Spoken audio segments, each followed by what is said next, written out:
कधीच नाही चुकणार तुमचे फेवरेट टीव्ही शोज झी5 सोबत, तेही एकदम फ्री। यशा मामा तो आहे म्हणून आम्हाला इकडची काळजी नाही बघ। एक फोन केला आणि सगळी मनासारखी तयारी केली बघ तू। यशा खरंच की नुसतं फोनवर सांगितलं आणि सगळं तयार केलंयस। हा बापू आपला घरचा कार्यक्रम आहे, माग सरून जमतंय वे। हा हे खरंय।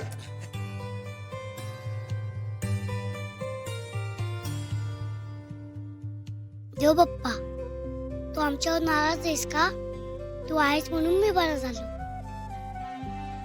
त्यामुळे तू प्लीज नाराज नको होऊस। आम्ही आज पूजाच करायला आलोय। आता आमच्या सगळ्यांवरती तुझी कृपा अशीच राहू दे। गुरुजी काय झालं?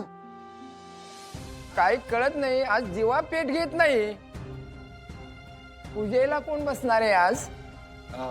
मी आणि माझी मंडळी बसणार आहे। कुठे आहेत ते? आलेत का? त्यांना बोलवा। ती जरा एका कामात अडकली, पण मुहूर्तापर्यंत पोहोचेल ती। बरोबर ठरलेल्या मुहूर्ताला इथे यायला काय राजकारणी सभा आहे काय? देवासाठी जर वेळ नाही तर पूजा ठेवलीच कशाला? याहो हे बघा, पूजेला बसणाऱ्या लोकांनी इथं लवकर वेळेवर यायला हवं। नाही गुरुजी, ती मुहूर्त चुकवणार नाही, येईल ती। हो आजचा मुहूर्त चुकवू नका। 2 वाजताचा मुहूर्त आहे, त्यांना लवकरात लवकर यायला सांगा। मुहूर्त जर गेला तर अपशकुन होईल।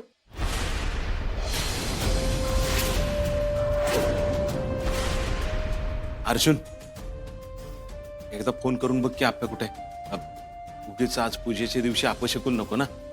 हा बाबा, तू लवकर मला बोलव, नसता देव बाप्पा आपल्यावर नाराज होईल। मी लावतो फोन।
ए थांब ग पोरी, आपण कुठे भेटलोय का?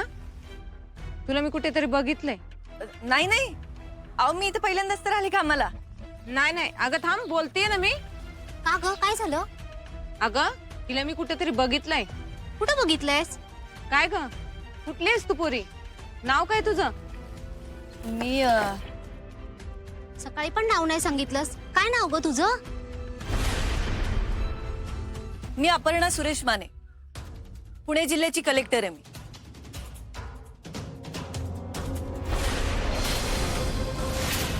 तरी मी म्हंटल होतं हिला कुठेतरी बघितलंय। अगं नीट बोल की, कलेक्टर आहेत त्या। मगाच्या पासून नको नको बोलतोय तिला आपण। अगं बोलू देत की, काय चुकीचं बोललोय आपण? नाही ताई, तुम्ही खरंच काही चुकीचं नाही बोललात। आणि खरं तर मी तुमच्या सगळ्यांच्या अडचणी जाणून घेण्यासाठी तिथे आले होते। मग काय कळलंय का तुला आमच्या अडचणी? कळलं असलं तरी तुम्ही यातलं काय भोगलेलं नाही ना। म्हणजे तुमचं पोरग आजारी होतं ना मॅडम? हा, चांगल्या दवाखान्यात दाखवलं म्हणून तुमचं पोरग वाचलं, असं पेपरात वाचलंय आम्ही। पण माझ्या भावाच्या पोराला चांगला दवाखाना मिळाला नाही म्हणून जीव गेलाय त्याचा। काय? हो, नालेत टाकलेल्या औषधामुळे त्याला इन्फेक्शन झालं आणि जीव गेला त्याचा। पोरी, आम्ही पोटासाठी करतोय हे सगळं, पण मागच्या महिन्यात पोटूशी बाई या त्रासानं गेली। आज तुम्ही इकडे कशाला आले हो मॅडम? आमची ही अवस्था बघायला? नाही ताई, मी खरंच तुमच्या अडचणी समजून घेण्यासाठी इथे आली आहे. मी तुम्हाला वचन देते, पुढच्या एका आठवड्यात मी तुम्हाला लागणारं सामान सगळं उभं करेन. अहो मॅडम, इथं बोलायचं आणि विसरून जायचं असं खूप लोकांनी केलंय. आता तुम्ही अजून एकट्यात. असं नाहीये ताई. मॅडम, तुमच्याकडे पैसा असल्यावर तुम्ही कशाला आमचा विचार कराल? आमची लोक अशी तडफडून गेली, ह्याची जबाबदारी कुणाची आहे सांगा बरं आम्हाला. ताई, मला तुमच्या सगळ्यांच्या भावना समजताय. मला या गोष्टीचं वाईट वाटतं की ज्या शहरासाठी मी काम करते त्या शहरातले सफाई कामगारांची ही अवस्था आहे.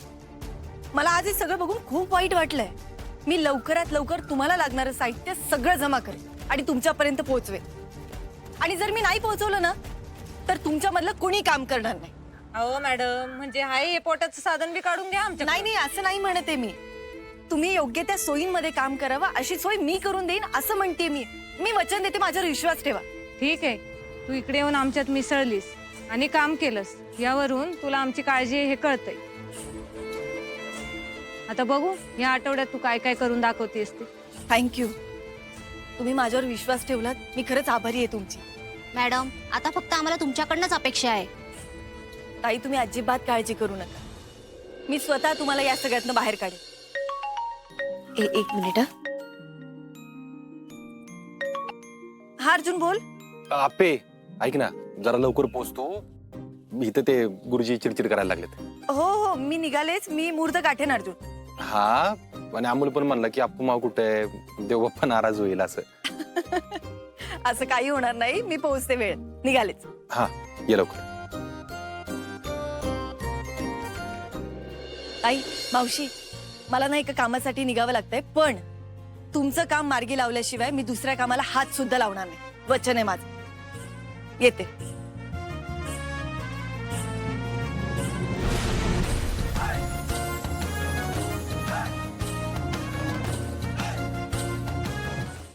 मॅडम, हा? सॅनिटायझर. हो. Gaitonde, yes madam. आपण सॅनिटायझर ज्यासाठी वापरतोय त्या घाणी त्या बायका स्वतःचा जीव धोक्यात घालून काम करतायत. तो मलाच खूप वाईट वाटलं. आपल्या घराबाहेरची, कॉलनीज मधली अशा ठिकाणांची घाण या बायका कुठलंही सामान नसताना साफ करताय स्वतःच्या हाताने. आणि ही गोष्ट मला माहिती नव्हती. मला इथे आल्यानंतर खूप वाईट वाटलंय. हो मॅडम, आय एम सॉरी, पण निधीच्या कमतरतेमुळे. गायतोंडे, हे बघा, अडचणी आहेत मला माहिती आहे, पण त्यावर काहीतरी उपाय पण निघायला पाहिजे ना. आपण अतिक्रमणामध्ये ते गाडे हटवले होते, त्यांना आपण नवीन जागा मिळवून दिली, बरोबर? हो. आणि त्यांना पावत्या पण भरायला लावल्या. मग त्यात जे आलेले पैसे असतील ते या कर्मचाऱ्यांसाठी वापरा. त्यांना लागेल हे सगळं सामान आणून द्या. मला त्याचे रिपोर्ट द्या. वर टेंडर पास करताना मी स्वतः वरिष्ठांशी बोलतो. ठीक आहे, मी आजच कामाला लागतो. गायतोंडे, लवकरात लवकर टेंडर पास झालं पाहिजे आणि या कर्मचाऱ्यांना लागणारं सगळं सामान त्यांच्यापर्यंत पोहोचलं पाहिजे, लवकरात लवकर. Yes madam, I will sure. बरं, चला मी निघते आता. मला आजगावला पुढे निघायचंय आणि काही वाटलं तर मला फोन कर. मी ऑफिसमध्ये जातो आणि पुढचं लाईनअप करतो. ओके. आणि मॅडम, तुमचा चेंज गाडीत ठेवलाय. हो. येते. झी5 ॲप डाउनलोड करा आणि पहा सर्व एपिसोड्स एकदम फ्री.